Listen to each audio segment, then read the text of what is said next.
жишээл уналт таталтыг эдгэнэ гэж яхад нөгөө хүмүүс мэн тэр им нь Монгол бүртгэдэг учраас ерөөсөө имчилгээг хийж чадахгүй гаднаас өөрөө Туркээс солонгосоос энэ тэндээс авчрах гэхээр зэрэг хариуцлага хүлээх бүр хуулийн хариуцлага хүлээх асуудал болчиход байгаа байхгүй хүүхдүүдийн эмчилгээний тулд эдгээр асуудлуудыг ч гэсэн ди парламентээр формулярын талаар одоо шинээр тийм нэмэлт өөрчлөлт хийхээр оруулсан байгаа. Эдгээр асуудлыг ч гэсэн бид нар энэ хуулийн ажлын хэсэгтэр бас татаж хэлцэх нь зөв бах. Хөнгөлтийн 680 дэмийн одоо 200-аад нэмийн бүртэлд байхгүй.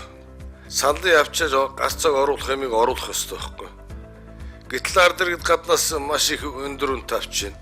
Та бүхний олон нийтээс авж байгаа мэдээлэл бас яг бас бодтой сайд бол бас шинэ сайд маань жагсаалтыг хянж үзээд одоо эмчилгээний өөр нөлөө нь олон улсын одоо гайдлайн энтраар батлагдаагүй бүтээгдэхүүнүүд бас энэ жагсаалтанд байна гэдгийг бол бид нар бас сэргэж харсан байж байгаа. Тэгэхээр энэ жагсаалтыг шинжлэх ажил бол хийгдэж байгаа. Дэлхийн эрүүл мэндийн байгууллагаас Монгол улсад болон хэд хэдэн оронд туслах технологийн минимум 50 жагсаалтыг гаргацсан.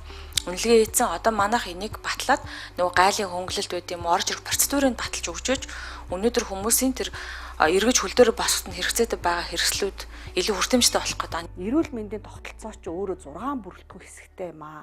Энэ 6 бүрэлдэхүүн хэсэг чинь бүгдээрээ зэрэг хоорондоо уялдаа холбоотой бие биенээ үгүйсэхгүйгээр бие биенээ давхардуулахгүйгээр ажиллаж ээж энэ тусламж үйлчилгээ жишээлбэл те хүний нөөцтэйгөө засаг захиргаатайгаа эрүүл мэндийн байгууллагуудын одоо бүх санхүүжилттэйгээ ингэж хамтаараа нэг 6 бүрэлдэхүүн хэсгээрээ ажилтیں۔ Тэхийн тулд манай энэ ажлын хэсэг чөлөөлөе гэдэг энэ том одоо юу гэдэг урьяан доор ажлын хэсгээ бүтнээр нь манай ажлын хэсэг одоо нам үл харгалзсан те бүгдээрээ гишүүд нэгдээд яг энэ ажилтдаг үр бүтээлтэй үр ашигтай бүтэн тогтолцоогоор нь янзлах цэгцлэх болохгүйг нь засах болж байгааг нь өргөжлүүлэх сайн явж байгааг нь урамшуулах ийм системд орж байгаа. Түн хэсэг тус бүрийг вайбер групп дээр бичээд